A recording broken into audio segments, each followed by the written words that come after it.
Pero un aplauso para el Señor porque Él se lo merece. Y a los que a los que normalmente no vienen, bienvenidos. Ahí tenemos agua por si gustan, es gratis, se cobra. Y a los de casa, ¿por qué no les damos la bienvenida? ¿Por qué no vamos, los saludamos? ¿Verdad? Que se sientan así como cuando llega alguien a tu casa, le das la bienvenida, los saludas. Eso ya vi la semana pasada. Pero es que de aquí no lo muevo. Tienes la palabrita que te viene.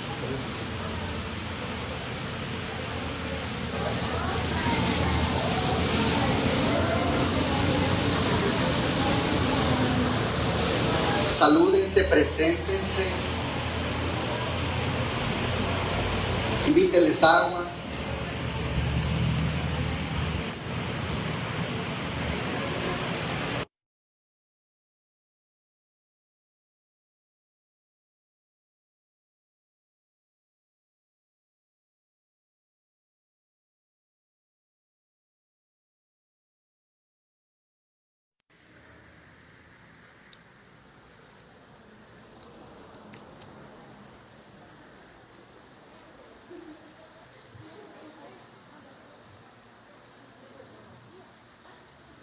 Es saludo, luego se dan la dirección, el Face. Y para comenzar nuestro tema también tenemos clases para los niños, así que pueden pasar si tienen niños. También por allá les van a celebrar el Día del Niño.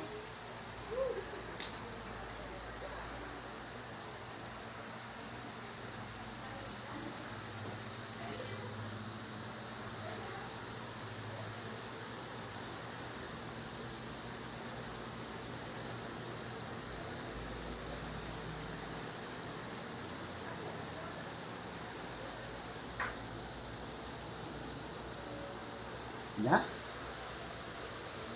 Se ven bonitos los niños, ¿verdad? Qué bonito es enseñarles la palabra de Dios desde pequeños. A lo mejor puede ser. Y es bonito porque desde pequeños van conociendo de Dios y no van a meter tanto la pata como nosotros, esperemos, ¿verdad? Así que es importante que desde pequeños vayan conociendo la palabra del Señor. Y bueno, hoy vamos a compartir un tema que espero y sé que será de bendición, porque así creo el Señor me lo ha hecho sentir. Es lo que Él puso en mi corazón para compartir esta semana. Y les repito, bienvenidos sean todos. Y antes de comenzar el tema, los que gusten, vamos a orar para que sea el Señor el que nos hable esta mañana con este mensaje. Ahí donde están, si gustan, pueden recostar su rostro y hablar con el Señor, pedirle lo que ustedes quieran esta mañana. Padre, gracias Señor, gracias amantísimo Creador por darnos el milagro de estar vivos en esta mañana, Señor.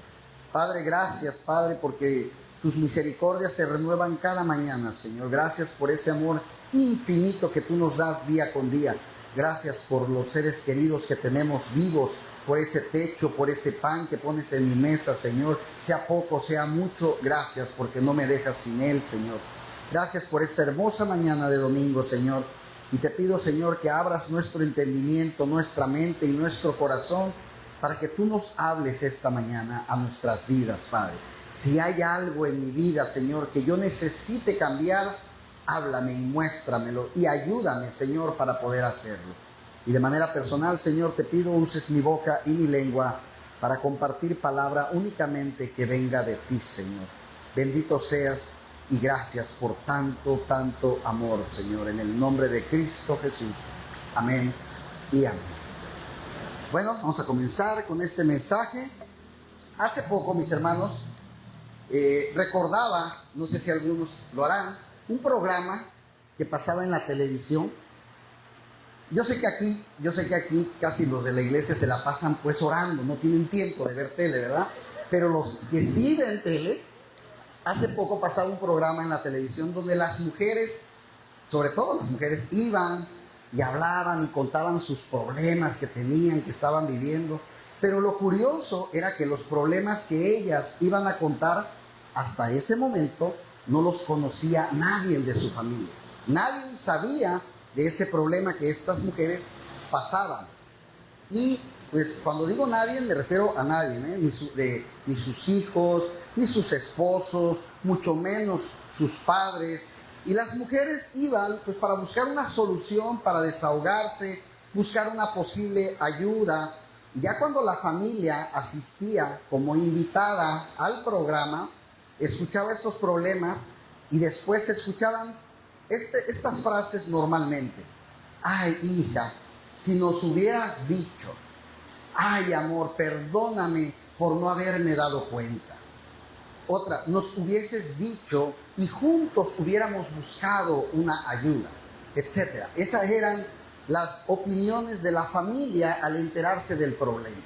Este programa se llamaba, o se llama, no sé si lo sigan pasando, Lo que callamos las mujeres. Bueno, en base a esto, yo reflexionaba y pensaba cuántas cosas no callaremos las familias. Así que el tema de esta mañana se llama Lo que callamos las familias. Santo Dios. Y cuando yo era adolescente, mis hermanos, no hace mucho, hace como 2, 3 años, también fui joven. Una vez fuimos a hacer una tarea, de esas famosas tareas de equipo. Tenemos tarea en equipo, mamá, tenemos que ir a la casa de fulano. Y recuerdo bien que fuimos a la casa de un amigo y era una casa muy pequeña. Se veía de esas casas así muy, muy apretadas, ¿no? Que tienes la sala casi, casi encima del refrigerador. Y al final había un pasillo, recuerdo muy bien, había un pasillo que tenías casi, casi que saltar el sofá para llegar al pasillo. Y ahí estaban las recámaras. Y mi amigo, el que vivía ahí, nos decía que al fondo estaba una recámara donde su mamá tenía ahí a un medio hermano. Ahí vivía el muchacho. Y ellos lo tenían ahí encerrado porque el muchacho tenía síndrome de Down. Y a la mamá pues no se va a oír feo, pues le daba un poco de pena que el niño saliera. Lo tenía ahí encerrado. Y es que muchas familias se veía, no sé si ustedes recuerdan antes, espero que ahora no, se deshacían de algún familiar que tuviera a veces un tipo de enfermedad. Y deshacían no me refiero a matarlo, me refiero a esconderlo, a guardarlo, porque les causaba vergüenza. Incluso en otros lados, no exactamente una enfermedad, si la hija salía embarazada y no estaba casada, la mandaban a otro pueblo, vete con tu tía, ¿no? En lo que se aliviaba. Y así la gente del pueblo pues no iba a andar hablando de ella, ¿verdad? En muchas familias se hacían este tipo de cosas y de verdad yo lo veo muy discriminativo, incluso cruel, así como se los estoy contando. Y te enterabas, por ejemplo, que Lupita, es un ejemplo, no sé, espero que nadie de aquí se llame Lupita, había salido embarazada cuando regresaba al pueblo ya con el niño de 3 años. Es mi hijo. ¿En qué momento te embarazaste, Lupita? No, pues Lupita la mandó la mamá lejos, ¿no? O como el caso del hermanito encerrado que les platiqué. Y afortunadamente, en estos tiempos ya no se escucha tanto de estos casos, sin que por lo menos sea denunciado o expuesto a la luz pública, ¿verdad? Pero aún así, hermanos, la mayoría de las familias ocultamos, espero que aquí no pase eso, que tengas a tu suegra encerrada en un cuarto y le eches comida por debajo de la puerta, ¿verdad? Pero no ocultamos gente, pero sí llegamos a ocultar secretos familiares. Y hay temas de los cuales normalmente no hablamos, nadie habla. Hasta en las familias más adineradas, ¿sí? Por ejemplo, en Las Brisas, Costa Azul, no sé, El Coloso. Bueno, allá. En las familias no se habla de ciertas cosas. Independientemente de su alcance económico, son historias, como le llaman ahí, historias escondidas. Y en las fiestas familiares no se mencionan de esos secretos, no se habla de eso. En mi caso, les platico muy rápidamente, yo llegué a tener tíos que tomaban demasiado, mucho alcohol. Incluso algunos de ellos murieron de cirrosis, ¿sí? Tomaban tanto que ya mero no le ponían en la lápida "en paz descanse", sino "inflamable", casi, ¿no? Porque yo creo que si alguien llegaba a fumar en el velorio, pues esperábamos todos del alcohol que todo eso explotara, ¿no? Tomaban mucho. Tuvimos por ahí también algún tío de 70 años, más o menos, que le gustaban las muchachitas de 20. ¿Sí? Mi abuela decía que mi papá nació en una bolsa de plástico porque Dios le había dado el don de adivinar el futuro. Nunca le he preguntado a mi papá, pero hasta la fecha no le ha atinado ni siquiera el número ganador de la lotería. O sea que no creo que fuera cierta esa historia de mi abuela. Y eso es lo que mi abuela, en paz descanse, decía de mi papá. Una prima que por ahí, que fue mamá casi a los 15 años y se casó, y luego decíamos, no se casó, la casaron. Era una frase también muy conocida, ¿verdad? ¿Se acuerdan de la gente que decía esa frase? No se casó, la casaron. Tardé años en entender qué significaba, qué significaba eso de que se había comido la torta antes del recreo. Yo pensaba siempre en la torta del pollo, de jamón, pero hasta que lo entendí, qué significaba, dije, ya entendí. Y también por ahí tuve una bisabuela que era un poco divertida, la señora, fumaba mucho y le gustaba coleccionar maridos, ¿sí? Fuera de esos detallitos, hemos sido una familia más o menos normal, una familia típica, pero ese tipo de cosas normalmente nunca se habla, ¿sí? Y no obstante, y a propósito de esto, siempre me ha llamado la atención que Jesucristo, nunca tuvo problemas en mostrar las manzanas podridas de su árbol genealógico, de su árbol familiar. Y si analizamos el árbol genealógico de Jesús, los que tienen Biblia, vamos a encontrar un montón de manzanas con gusanos, o manzanas podridas, como podríamos llamarle. Yo sé que no es muy agradable, y a algunos no les agradará mucho la teología, pero muchos tenían un carácter cuestionable, desde Génesis hasta el Apocalipsis. Caín, ¿recuerdan a Caín? Caín tiene celos de su hermano Abel y lo mata. Así empieza la historia de la humanidad, ¿sí? Un tal Lamec induce la poligamia por alegría de algunos y tristeza de otros. Noé, ¿recuerdan Noé? Con su arca. Noé se embriaga y maldice a su nieto.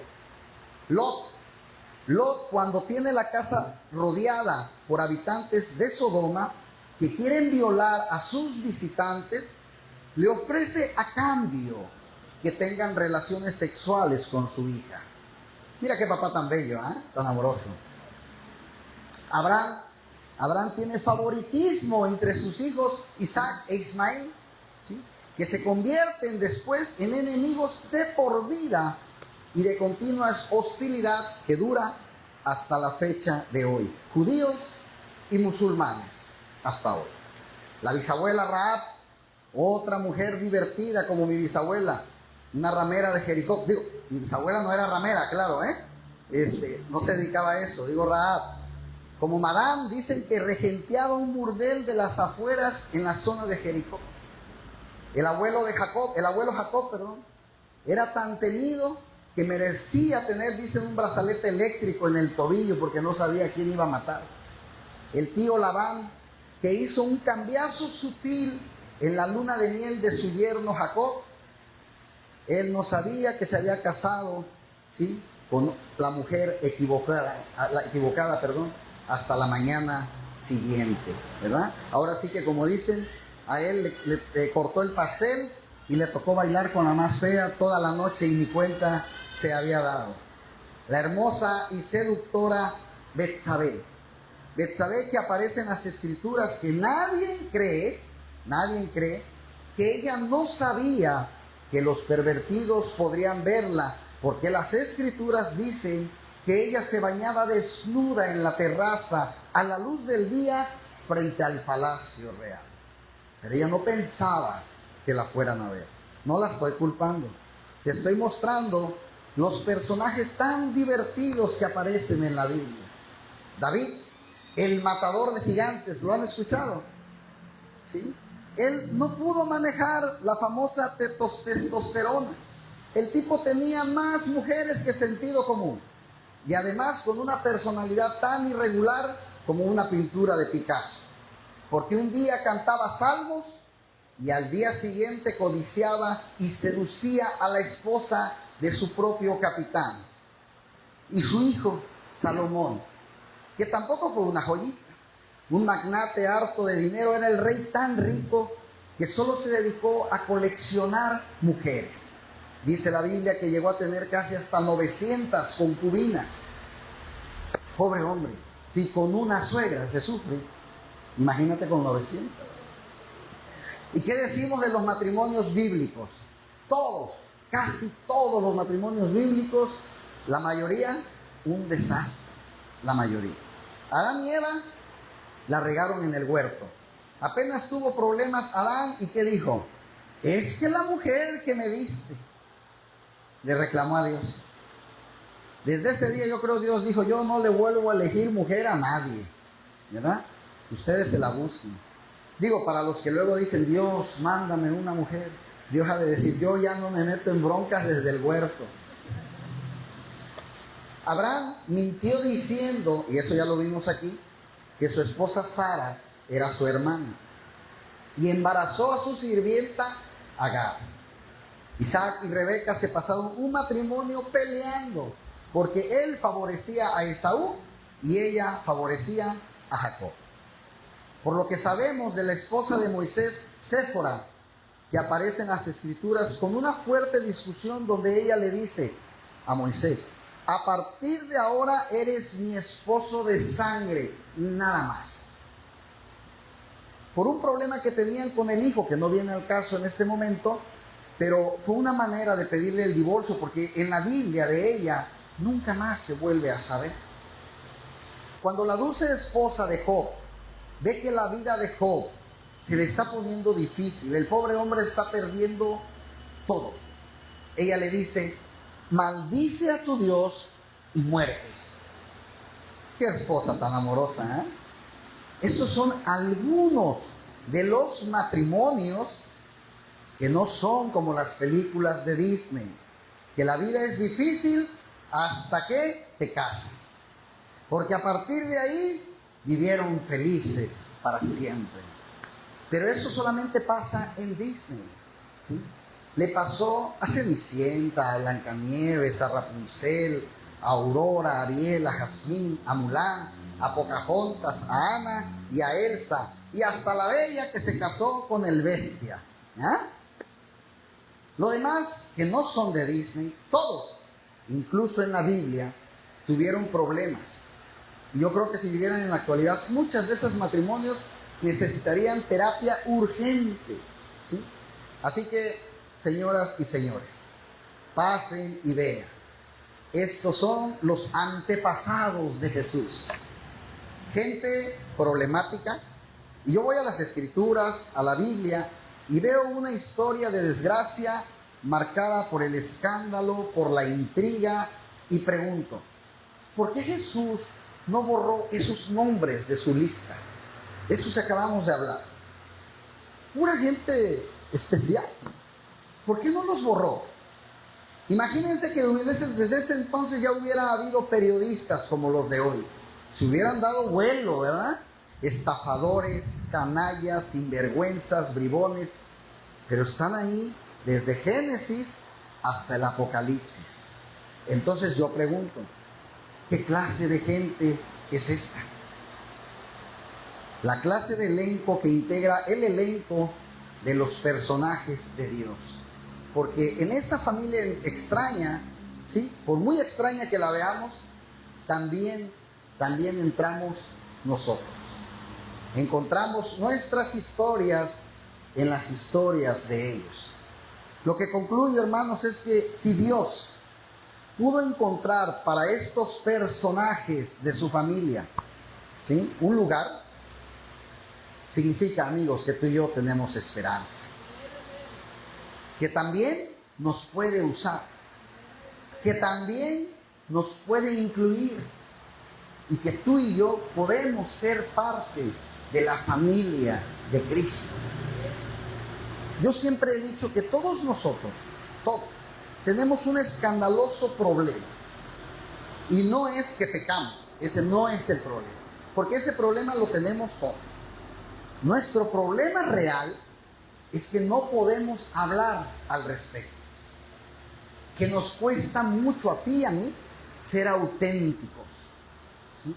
Que tapamos los problemas familiares, que si tenemos crisis en el matrimonio, hijos rebeldes, problemas con las cuñadas, problemas con la suegra, y muchas veces tratamos que eso no se sepa, ¿sí?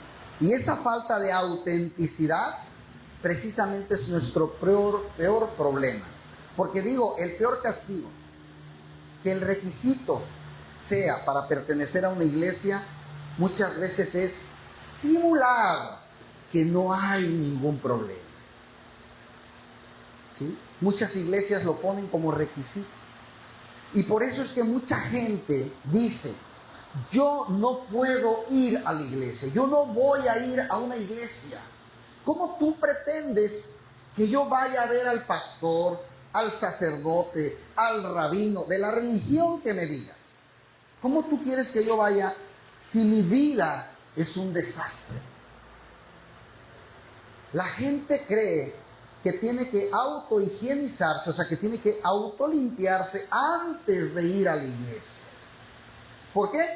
Porque en la iglesia estamos cómodos. Estamos cómodos con la gente que pecaba antes, siempre y cuando ahora tengan un final feliz. Nos encantan los testimonios. ¿Quién quiere dar su testimonio? Pero aquellos testimonios que nos aseguren que ahorita ya no estás metiendo la pata. Solamente esos, que ya no la riegas como antes. Entonces eso nos tranquiliza.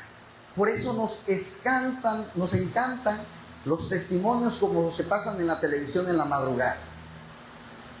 Para los que llegan a ver tele en la madrugada, ¿sí? Y como le ponen el tono traductor porque hablan en otro idioma que hasta se escuchan chistosos, ¿verdad? Oh, cielos, sí, claro, sí, se habla de repente. Oh, tú sabes, yo antes golpeaba a mi mujer, yo antes tomaba mucho, adoraba el dinero, y lo peor es que antes yo le iba a la América. Imagínate el mal sujeto que yo era. Pero, ¿sabes, Susi? Ahora ya paseo al perro en las mañanas y llevo a mi esposa a la barbacoa de Icacos todos los domingos. Dios me ha cambiado, que amo a mi suegra y ahora le voy a las Chivas. Eso nos gusta, ¿ve? Y a veces he pensado, mis hermanos, ¿por qué iríamos a la iglesia? ¿Por qué voy a ir a la iglesia a tratar de convencer a la gente de la iglesia que no necesito de una iglesia de tan santo que ahora soy? ¿Por qué los tengo que convencer a ustedes de fingir que yo soy muy santo? ¿Sí? Es una locura. Porque en el fondo nos avergonzamos de quiénes somos y con lo que todavía estamos luchando. Pero la Biblia me enseña que Dios no se avergüenza de su familia. Hebreos 2:11 dice, porque el que santifica y los que son santificados, de uno son todos, por lo cual no se avergüenza de llamarlos hermanos. Dios no se avergüenza de llamarte que eres de su familia. Él no se avergüenza y Él sabe todos los pecados que tienes, los más feos, sabe todo. Somos todos de un Padre y no se avergüenza, dice la palabra, de llamarnos hermanos. Yo veo aquí a un Dios mostrando su retrato familiar cada domingo, cada miércoles, por las mañanas, por las tardes, con todos los personajes de la Biblia, y ahí están presentes, ¿sí? Igual como nosotros Quizás en Navidad, ahí está la cuñada borracha, ahí está el tío que no ha madurado, ahí está el primo que se siente ahora mujer y que ya no es hombre, ahí está la tía que cada vez que le cuentas un secreto no se lo guarda, por más que le digas que no le vaya a decir a nadie. Ahí están todos. El primo que cuenta chistes de doble sentido, la nuera que habla lo que no tiene que hablar y se destapa hasta contando cómo tiene relaciones sexuales con su esposo. Y aún así, ¿qué nos enseña Jesús con su familia? Cuelga la ropa en el tendedero del vecindario y la deja ahí, en la Biblia. Exhibe a toda su familia para que todos los conozcamos. Sucede porque si nuestro árbol familiar tiene frutos podridos, Jesús desea decirnos, yo también pasé por eso. Yo sé lo que es lidiar con gente difícil, con problemas propios difíciles. Pero nosotros siempre queremos limpiar esa sección de las Escrituras diciendo, Dios quiere que yo sea perfecto. Y no hay forma de que seamos perfectos, hermanos, a menos que dejemos que Él nos vaya perfeccionando día a día. Solo así. Para muestra, el pueblo natal de Cristo, que a veces pues la cultura de la Navidad nos hace que se nos olvide. ¿Cómo era ese pueblo natal donde Él nació? Una choza, un pesebre humilde, un lugar polvoriento, que la gente llegó a decir, y no lo digo yo, lo dice la Biblia, ¿puede salir algo bueno de Nazaret? ¿Puede salir algo bueno de Nazaret? Imagínense cómo era Nazaret para que la gente dijera eso. ¿Sí? Qué discriminativo, ¿no? Es como decir, ¿puede haber alguien bueno en Acapulco? ¿Puede salir algo bueno del Coloso? Ahora sí, a ver, búrlense del Coloso, ¿eh? ¿Puede salir algo bueno de la Morelos? Es como si dijera, Colonia, ¿puede salir algo bueno de ahí? Imagínense, la gente decía así de Nazaret. ¿Puede salir algo bueno de Nazaret? Qué feo, ¿no? ¿Puede salir algo bueno de Mazatlán? La gente decía eso de Jesús. ¿Puede salir algo bueno de Nazaret? Y muchos pudieron decir, para buscar a Jesús, bueno, no busques en las casas más lujosas. Hay que ir a buscar a Jesús. No busques en las más lujosas. Busca en las más humildes. Pero imaginen un lugar humilde en los barrios que ustedes han conocido. Imagínense el lugar más humilde que han conocido. Ahí había que buscar a Jesús. En ese barrio humilde que ustedes tengan en su mente, ahí había que buscar a Jesús. Porque hay que pensar en lo que pueden, en dónde se puede encontrar una madre soltera llena de acné juvenil y un peón ordinario. Porque esos eran María y José. No las estatuas, no las versiones de las películas de Hollywood, ¿sí? La historia no puede ser más común y más corriente. Y esa fue la primera Navidad. La primera. Esa primera Navidad de nuestro Señor no tuvo nada deslumbrante. No hubo fuegos artificiales, no hubo luces, no hubo nada de eso, ¿sí? Es una pareja normal en medio de una tierra rústica que vive con un sueldo básico, que es lo que una gente normal, cuyo caos, quizás como José, tendrían callos, quizás como María tendría estrías. La gente normal se queda hasta altas horas de la noche, a veces lavando ropa, a veces planchando, y al otro día muy temprano, muchas veces nos tenemos que ir a trabajar. Y la mayoría de nosotros, casi todos somos así, gente común. ¿Sí o no? La mayoría. Hoy mismo, tú y yo nos despertamos como un día común. Ningún mayordomo, digo, sáquenme del error, a lo mejor yo estoy equivocado. Creo que de aquí ningún mayordomo te preparó hoy tu baño de burbujas, ningún sirviente te preparó tu ropa, ¿verdad? Y te dijo, Madame Lupita, su vestido está listo junto a su taza de té. ¿O alguien aquí sí le pasó de hoy? ¿No? Ah, bueno. ¿No desayunamos unos huevos a la Long Petit? ¿No? A lo mucho huevitos con jamón y frijolitos. Tus hijos hoy no se tomaron un jugo recién exprimido de tus huertos. A lo mucho un Jumex o un AMI, está más barato. Una vez veía que hay celebridades que no sufren del tráfico porque se trasladan en su propio avión. Cristiano Ronaldo, Tom Cruise, Beyoncé, Paquita la del barrio. Bueno, hay que ser inclusivo, ¿no? Y esta gente no se sube al grupo 4 en un avión de la clase turista. No se sube a ese avión, no come con cuchillos de plástico, ¿verdad? Muchos tienen su propio avión. Y nosotros, si bien nos vamos en autobús o en avión de clase comercial, ¿verdad? Entre un tipo que abre los codos como un pelícano y una señora que pidió la ventanilla pero va al baño cada 5 minutos. En el mejor de los casos, tenemos un carro, un auto, que nos lleva a un trabajo común todos los días. Si no tenemos auto, muchos nos subimos a la Urban, a la Cabús, al colectivo, y ahí vamos como sardinas, con más gente común. Solo queremos llegar al trabajo o a la casa.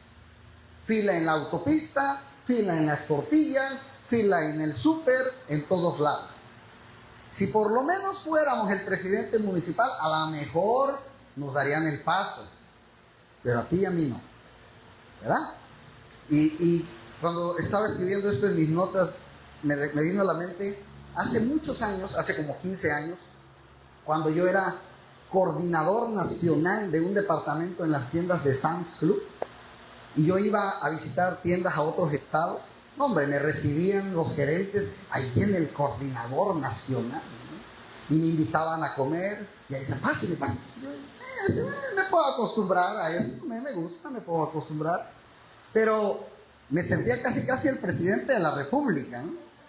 Pero cuando yo dejé de trabajar en Sam's, iba de compras y mi carruaje se volvió calabaza otra vez, ¿no? A duras penas y me saludaban. Y volví a ser una persona normal dentro de las tiendas de Sam's.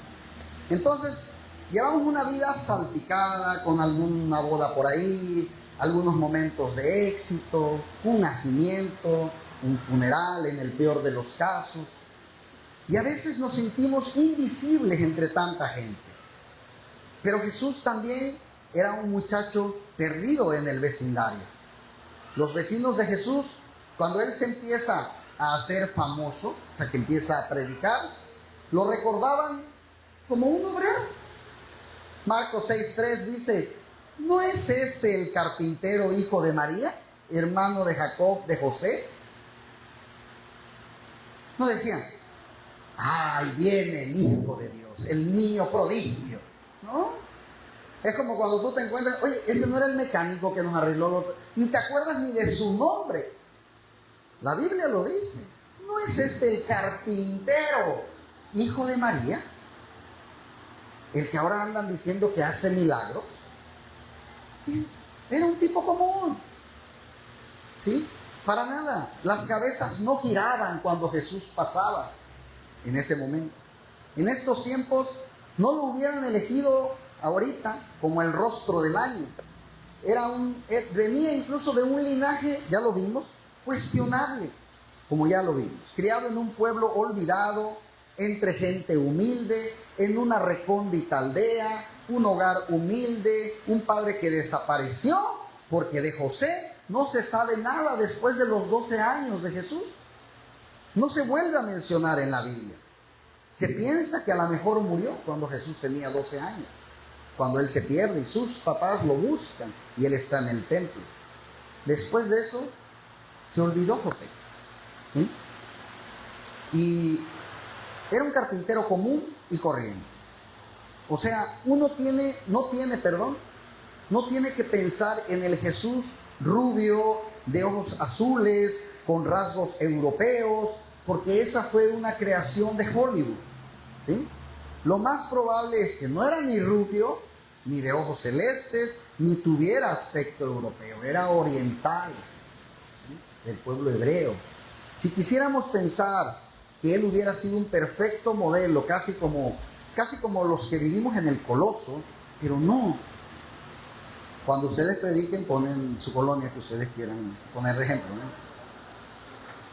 Si pudiéramos ir a buscar a Jesús, tendríamos que ir a aquella casa de adobe, humilde, quizás con gallinas en el patio, a un adolescente mal arreglado, arreglando una silla allá al fondo.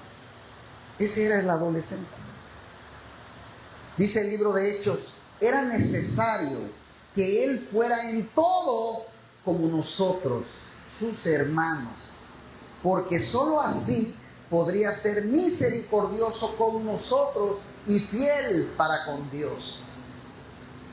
Era necesario que él fuera como nosotros. Humilde, sencillo, una vida normal.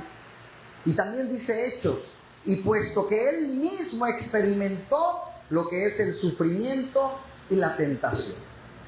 Para que la próxima vez que pases por algo, no digas, es que Jesús no me entiende. Claro que te entiende. Él fue humano.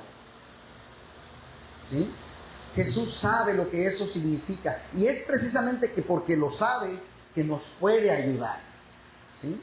Porque Él sabe qué significa tener tentaciones, sufrimientos. Porque Él no vino a este mundo, amigos, a ser un semidios. Él no vino a ser un superhéroe de Marvel. Él no cayó así como Terminator. Así, ¿no? Él llegó como un niño en un pesebre. ¿Sí? Y quizás tú estés pensando, pastor, ¿cómo usted está diciendo que Cristo es algo común?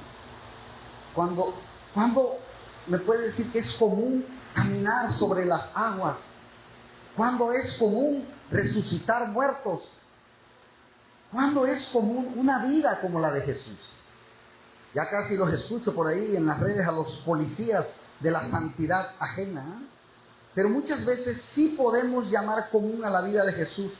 Pasó 30 de sus 33 años en un pueblito al borde del aburrimiento. ¿Sí? Aparte de ese único incidente en el templo cuando tenía 12 años que se perdió, no hay nada más que aparezca en las Escrituras de lo que haya dicho o haya hecho durante 30 años sobre este planeta. Habla mucho de los otros 3, pero de los otros 30 no habla mucho. Una vida normal. Si no fuera por una afirmación del evangelista Marcos, que ni siquiera sabríamos nada de esos 30 años de Jesús. Y aquí, hermanos, amigos, una simple pregunta que nos permite reflexionar a quien también tenemos una vida muy común. ¿No es este el carpintero? Ellos están asombrados ahora con la popularidad que se ha ganado ya en 3 años. Y dijeron, pero si es un carpintero. Y a lo mejor la Biblia no lo dice, pero a lo mejor por ahí alguien dijo, ¿quién no es este el muchacho que me arregló la mesa la semana pasada? Ojo, no dijeron, ¿no es este el carpintero que me cobró y ya no me arregló la puerta y que ya no vino y que se llevó mi dinero? ¿No es el que me robó mi dinero de mis muebles? Yo creo que difícilmente cuando hay alguien así de malo, pasa desapercibido en un pueblo chico. ¿Sí? Se tomaba Jesús su trabajo muy en serio. Por eso la palabra dice, haz todo como para el Señor. Todo. Y observaba con detenimiento esta vida común que tú y yo vivimos todos los días. Nazaret se asienta sobre un monte, sobre montañas, y está casi a 600 metros sobre el nivel del mar. Y en este momento imagínennos a un Jesús con 20 y tantos años. Imagínatelo mirando el mundo que Él mismo había hecho. Flores en la montaña de primavera, atardeceres helados, pelícanos que volaban sobre el mar de Galilea, césped de tomillo esparcido a sus pies. Y ese mismo paisaje común seguramente es el que después lo inspiró un día a decir, cuando ya predicaba, consideren las azucenas del campo, mira cómo crecen, no trabajan ni hilan. Yo digo que ni Salomón con todo su glamour se vistió como una de ellas. Porque él recordaba lo que eran las azucenas y los lirios del campo. El fabricante de yugos explicaría más tarde: mi yugo es fácil, es muy fácil. Aquel que se quitaba del aserrín los ojos, porque era carpintero, dijo: ¿por qué miras la viga que está en el ojo de tu hermano y no te sacas la viga que está en tu propio ojo? Observaba cómo un grano de mostaza podía producir un gran árbol. Jesús escuchaba la vida común. Y mi pregunta es: ¿nosotros estamos escuchando la vida común? ¿Prestamos atención a los rayos del sol, a la lluvia ligera, a ese sol que entra por la mañana cuando abres los ojos? ¿Te das cuenta del milagro que acaba de pasar? Estás vivo, despertaste hoy. Y muchos dicen: es normal. Muchos no despertaron hoy, te recuerdo. La mañana me mostraba mi esposa una foto de un accidente en el Calinda, una camioneta creo que se volteó. Temprano a las 7 de la mañana. Yo estaba dormido a las 7 de la mañana. Esa persona ya no. ¿Ves el milagro? Y nadie dice: gracias Dios por otro día. ¿Sí? ¿Escuchas con atención los milagros? La risa de un bebé, la patada de un bebé. ¿Puede Dios hablarnos mientras cambiamos un pañal? ¿O puede Dios hablarnos mientras estamos lavando el carro? ¿Puede Dios hablarnos en el acabús cuando voy hacia mi trabajo? Entonces uno tiene que empezar a tomar notas sobre su vida. No hay suceso común y tan corriente en el que Dios no exista. Ahora sabemos que todos tenemos vidas comunes. Todos. Hay que pagar la luz, hay que pagar el agua, hay que tender la cama, hay que hacer la comida. Yo lo sé, tú lo sabes. Y quizás tú y yo nunca vamos a hacer el rostro del año en el periódico virtual de internet. Pero sí es probable que tengamos que descubrir a Dios en medio de nuestra vida tan ordinaria y decir: yo no tengo que esperar el domingo para encontrarme con Dios. Lo puedo encontrar en las cosas cotidianas. Y de hecho, te platico rápido, los 12 muchachos que Jesús escogió, ¿sí saben a qué 12 muchachos me refiero? A los apóstoles. Eran tan ordinarios como él, como tú y como él. Cuando uno piensa en los apóstoles, no debes de pensar como en los pastores modernos, esos que traen su cinturón Gucci, su carro último modelo, que viajan en avión privado, su Rolex en la mano, como los cardenales del Vaticano con un rojo impecable y 3 anillos de oro para sellar cartas que valen media fortuna y que podrían alimentar un país entero de pobres que no tienen para comer.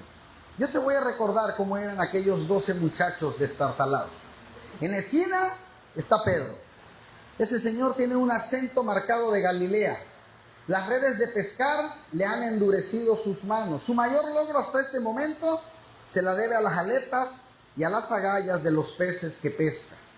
El hombre sabe más de robalos y mojarras que de egipcios y de cultura romana. Y sus colegas, Andrés, Santiago, Natanael, igual. Nunca habían estado fuera de su casa ni siquiera una semana. No han estudiado las costumbres de Asia, no saben nada de cultura griega, sus pasaportes no tienen ni un solo sello. ¿Qué tienen? ¿Qué tienen estos muchachos? Y no va a faltar alguien que por aquí diga: humildad, pastor. ¿Quién dijo que tienen humildad? La madre de uno de ellos fue a decirle a Jesús: Jesús, mis hijos quieren estar a tu derecha y a tu izquierda cuando subas a tu reino. ¿Cuál humildad? Le fueron a decir a la mamá, le decir a Jesús que yo quiero estar a la derecha y yo quiero estar a la izquierda de él. ¿Quién dijo que humildad? Conspiraban para ver quién se sentaba a un lado de él en el cielo. Ah, pastor, es que ellos estudiaron teología.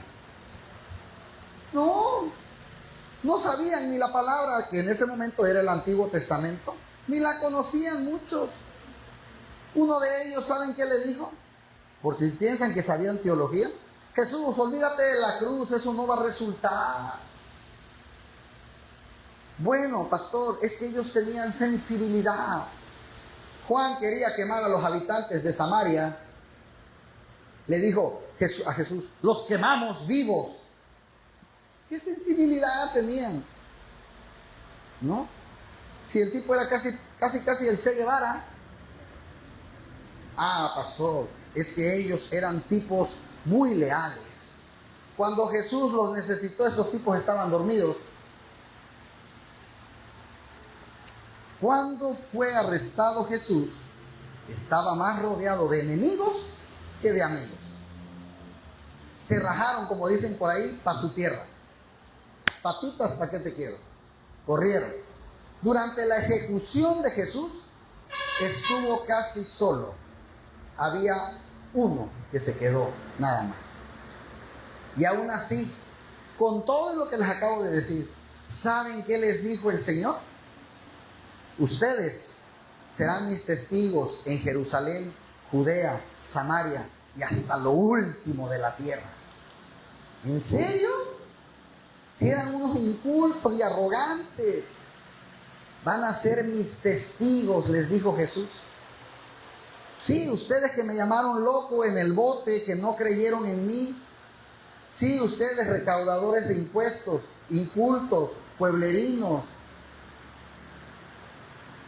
Ustedes van a encabezar el movimiento más grande de la historia que se va a expandir hasta las calles de París, de México, en Acapulco, en la avenida Ruiz Cortines. Van a oír mi nombre. Gracias a ustedes, es decir, gente común llegando a las esquinas del mundo. Y Él sigue hasta hoy usando gente sencilla como nosotros. Y es verdad, sufrimos de una extrema vida ordinaria y común y corriente, más corriente que común. No solamente nos sentamos en los asientos más baratos en los conciertos o en los estadios, también sacamos la basura. Algunos dormimos con la boca abierta y roncamos como rinocerontes en celo. Qué bueno que no está mi esposa aquí, porque no hubiera dicho, sí, cierto, sí, cierto. Si morimos, nunca van a hacer un minuto de silencio en el Estadio Azteca por ti o por mí. No lo va a ver. Pero si alguna vez necesitas un recordatorio de la tolerancia, necesitas recordar del amor de Dios, lo vas a encontrar en esta gente común. Y si Dios los usó a ellos, los de la Biblia que acabo de nombrar hace rato, también nos puede usar a nosotros. Si te preguntas, ¿cómo es que yo puedo cambiar al mundo? ¿Yo qué puedo hacer para cambiar al mundo? Piensa en esta gente imperfecta que encontraron la esperanza en los brazos de Dios. Dios usó y usa gente para cambiar el mundo. Gente no santos, no superhumanos, no genios, solo gente. Mucha gente, de repente, a mí por ejemplo me han dicho, oye Edgar, cuando tú prediques, porque a veces lo he llegado a decir, no cuentes tus errores, tus fallas, no cuentes, no hables de tu pasado. Una vez un pastor me dijo, eso le hace mal a la gente. ¿Por qué? Si somos gente, ¿quién nos va a creer que yo me muevo en un carro de fuego? No levitamos, no vemos ángeles. Si alguno lo vio es porque comió muchos tacos en la noche antes de dormir, pero yo no soy de eso. No tenemos un puesto en las Naciones Unidas, pero nos abrazamos con convicción. Dios no llama a los calificados, Dios califica a los que llaman. Lo creas o no, Dios cambia al mundo con gente como nosotros. Habiendo dicho esto y para terminar, ¿qué tal sería si nosotros pudiéramos ser tan ordinarios y tan honestos que tuviéramos que dejar de fingir y fuéramos como toda esa gente de la Biblia, como la familia de Jesús? sus antecesores. Una iglesia que no fingiera, no habría de verdad, si fuéramos así, no habría lugar en los edificios si todos los que dejaran de fingir vinieran. Todavía hay lugares.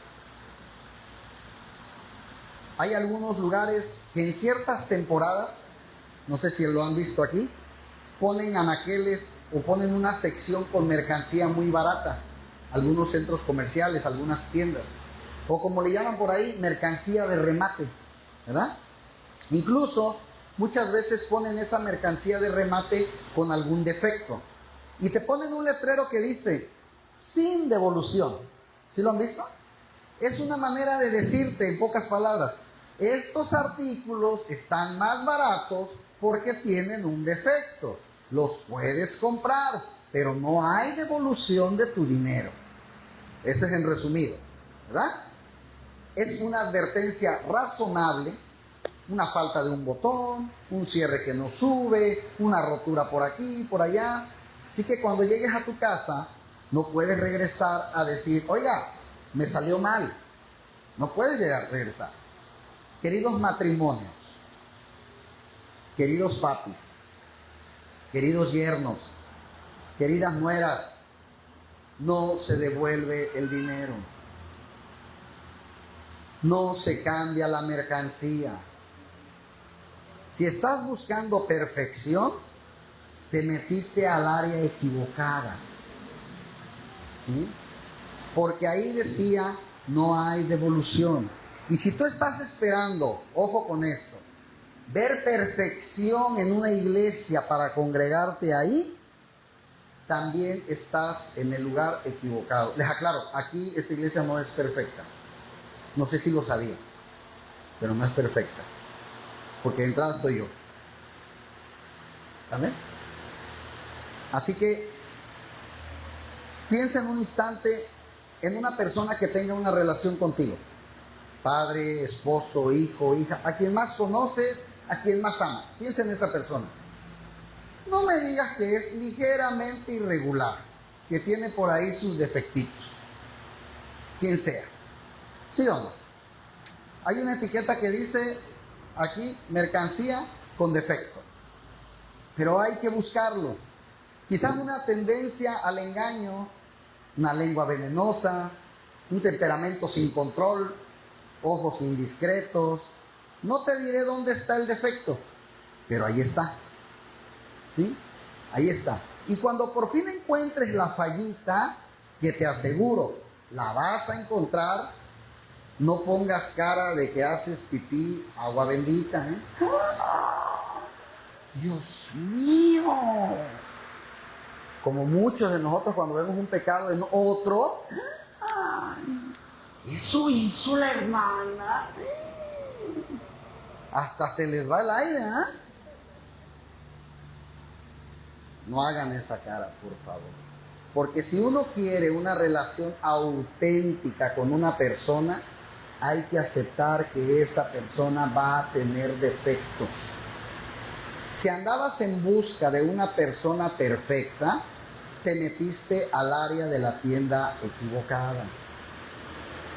Los pastores, los sacerdotes, cuando casan a alguien, deberíamos de decir, ¿aceptas a esta mujer tal y como está? ¿O a este hombre como es? ¿Aceptas a este bestia tal y como está? A la bella, pues, preguntando. ¿Verdad? Pero nos sentimos tentados a vivir bajo el lema de seguramente va a cambiar. Cuando nos casemos va a cambiar.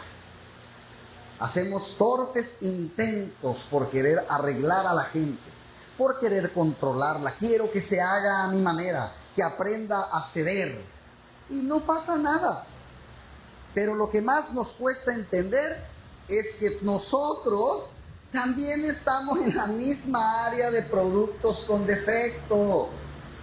Tú y yo también tenemos nuestros defectos.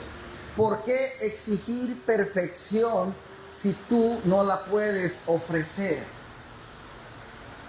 A lo largo de la historia, los humanos nos resistimos a ponernos esa etiqueta de mercancía con defecto. Entonces dividimos a la gente en dos grupos: santa y normal como nosotros, y pecadora y rara. Entonces, cada uno de nosotros tenemos hábitos que no podemos controlar, defectos que no podemos enmendar. Y ese, amigos míos, es el elenco con el que Dios tiene que trabajar. Y de la misma forma que el gluten nos hincha hasta los cachetes, nosotros estamos propensos siempre a hacer lo que no debemos hacer. Estamos propensos. Mentimos, sacrificamos nuestra integridad, no por $1,000,000, a veces por 100 pesos. Ay, oficial, perdóneme, la verdad, no vi el semáforo, no lo vi. O mentimos. Ay, hermana, justo ayer estuve orando por usted. No, mira, traigo hasta hinchadas las rodillas de que estoy orando a toda la madrugada por usted. Y ya mero el hijo te dice: mamá, pero tú nunca oras. Todos somos gente rara. Y si no me crees, voltea a ver a tu alrededor. Miren, ahora todos fingimos que somos buenos, y de tanto en tanto en esta cultura hipócrita aparece una mercancía con defecto. ¿Qué sé yo?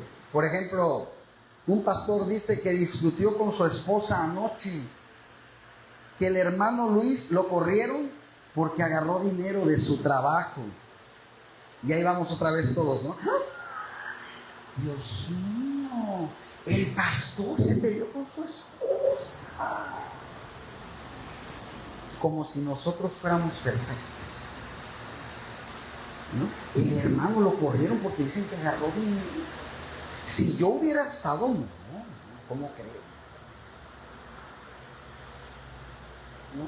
No puede ser. Tanto que el hermano alza sus manos en la alabanza en la iglesia. Y ahí viene una frase más falsa que nada. A mí lo que me preocupa es cómo queda el evangelio con todo esto. ¿Quién te puso a ti a cuidar el evangelio? Pero es una forma de decir: habíamos quedado que todos íbamos a fingir que éramos buenos y perfectos y que íbamos a ocultar o a esconder nuestros problemas personales. El problema de la raza humana no es que tenemos un par de manzanas podridas entre nosotros. El problema es que todos estamos podridos. Somos pecadores, dice la palabra, por naturaleza. Y si alguno dice que no ha pecado, dice la Biblia, mentiroso es. Alce la mano quien no ha pecado. ¿Sí?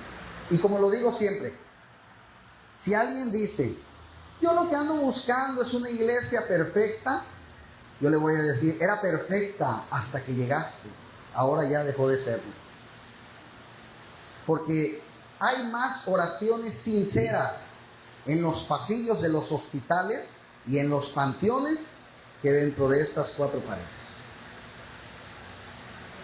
Porque en los primeros lugares, la gente que ora no se considera llena de Dios, llena del poder de Dios, ungida, sino que es gente que está desesperada.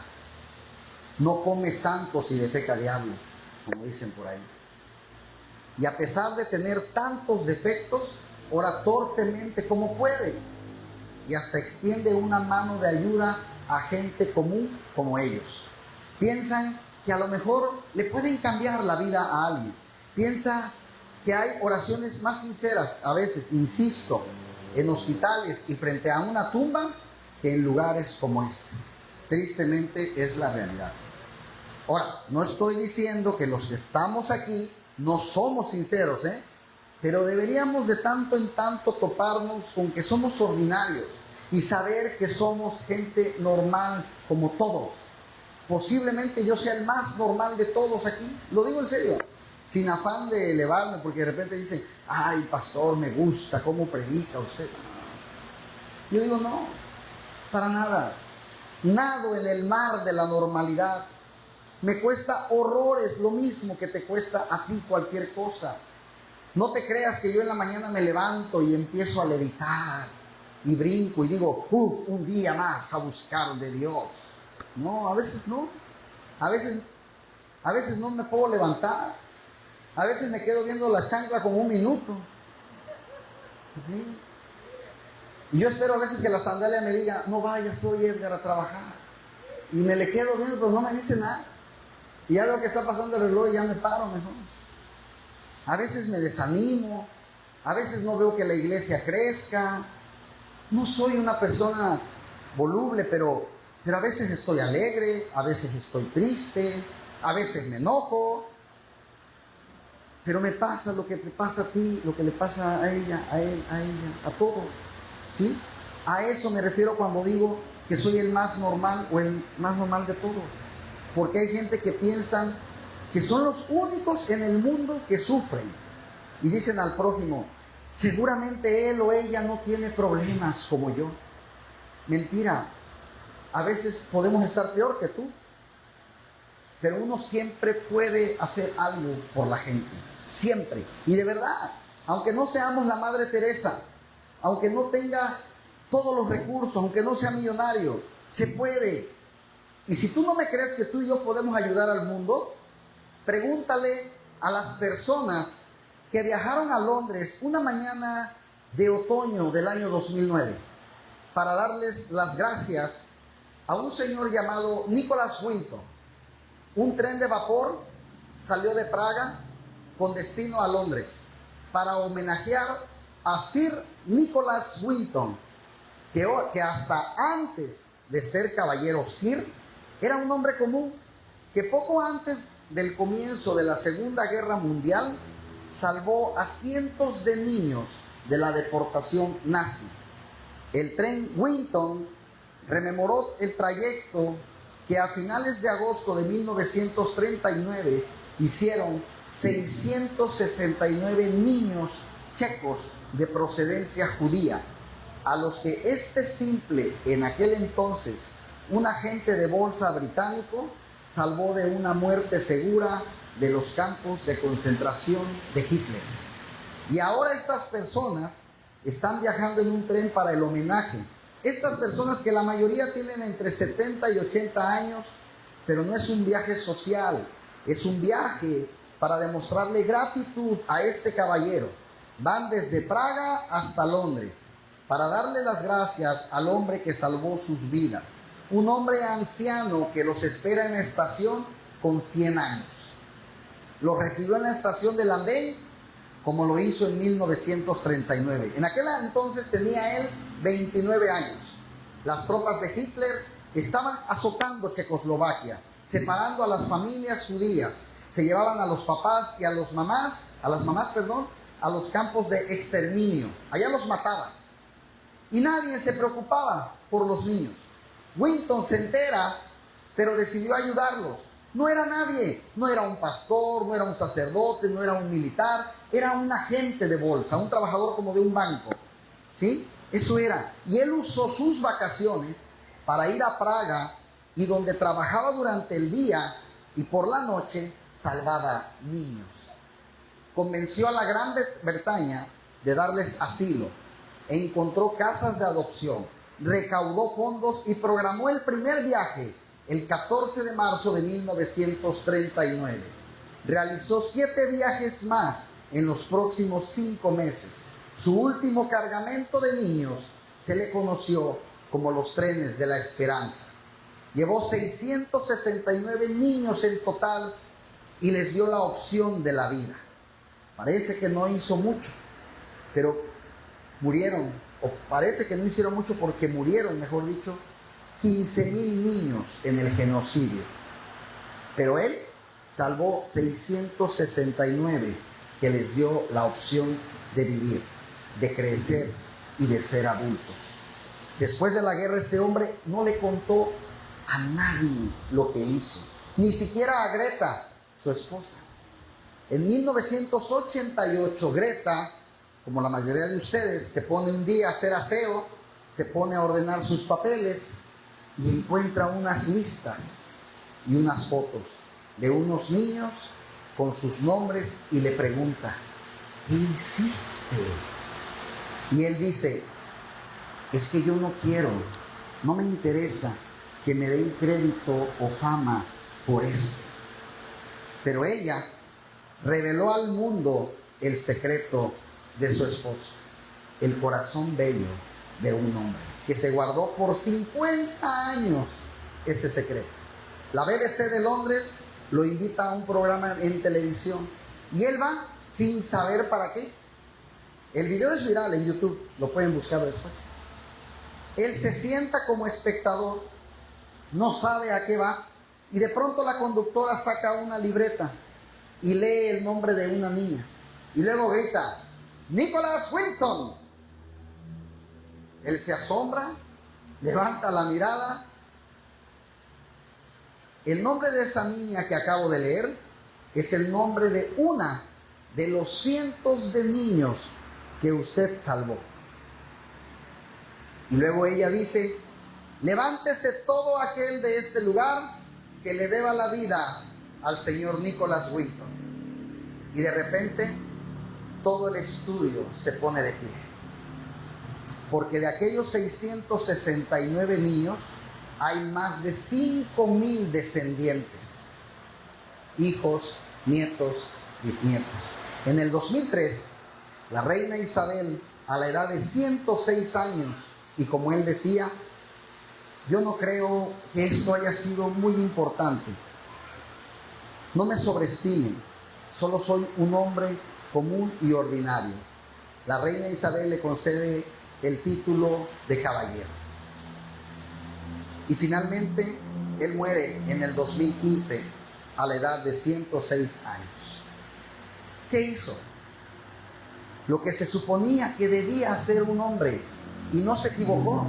¿Saben por qué? Porque el apóstol Pablo en 1 Corintios 1:26, muchos años antes de que Winton existiera, dijo, recuerden quiénes eran ustedes cuando Dios los eligió. Muy pocos de ustedes eran sabios, muy pocos de ustedes ocupaban puestos de poder. Y aunque la gente de este mundo piensa que ustedes son tontos, simples, ordinarios, y no tienen mucha importancia, amigos que han conocido a Cristo, les digo esta mañana, Dios los eligió para avergonzar a los sabios que se creen importantes. Los eligió, y sé que desde el punto de vista humano somos débiles, de poca importancia, pero es para que los importantes se den cuenta de que en realidad no lo son, y que Dios usa a quien Él quiere, a quien se le da la gana. Y es cierto, hermanos, es cierto, somos gente ordinaria, pero estamos destinados a traer una bendición extraordinaria al mundo. Y después de todo, quién sabe si ayudamos a salvar al menos una vida de todo. No te digo 669, ni que armes un tren de la esperanza, pero al menos una vida. ¿Quién sabe? ¿Quién sabe? Quizás no seamos tan comunes como creemos. Amén. Dale un aplauso al Rey que te ama,